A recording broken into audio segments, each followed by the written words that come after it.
मी सुनेत्रा अजित पवार गांभीर्यपूर्वक प्रतिज्ञा करते की कायद्याद्वारे स्थापित झाले आहे अशा भारताच्या संविधानाबद्दल मी खरी श्रद्धा व निष्ठा बाळगीन।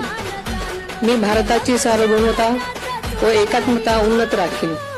मी महाराष्ट्र राज्याची उपमुख्यमंत्री म्हणून माझी कामे निष्ठापूर्वक व सद्विवेक बुद्धीने पार पाडेन आणि संविधान व कायदा यानुसार सर्व तऱ्हेच्या लोकांना मी गांभीर्यपणे व निपक्षपातीपणे तसेच कोणाच्याही विषयी ममत्वभाव किंवा आकस न बाळगता न्याय वागणूक देईन।